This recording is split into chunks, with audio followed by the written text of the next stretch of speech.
When I first met Nico in the Cape Ruler in South Africa, what impressed me most was he was everywhere in the peloton. And even in the finish line, he was still fighting it out in the sprints for the yellow jersey with some good, strong European pros. He was never intimidated by any of them, but totally respected them. I started riding when I was 12. I think at that time the bike meant everything to me. At that time I've never really been out of Capricorn. Riding a bicycle, you're able to go out and ride to Chapman's Peak or ride to Someone's Town. If you're a guy from a township, that's really traveling.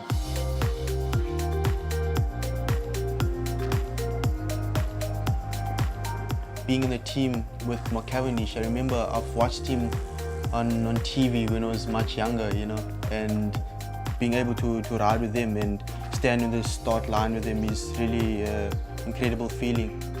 It's really phenomenal to be part of the first African team to participate in the Tour de France. Riding for a purpose is you're riding to help someone else.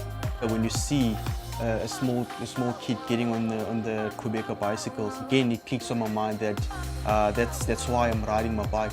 I think my story definitely motivates other people because it's really a true story. A message I would pass to anyone that's stuck in life is just to keep dreaming.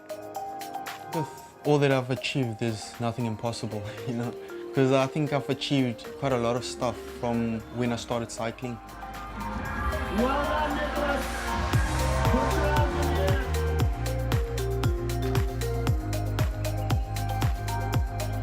I'd really love to leave a good positive legacy behind one day when I stop cycling. And I'd like to do that in the Tour de France. Nico is definitely poised to do great things.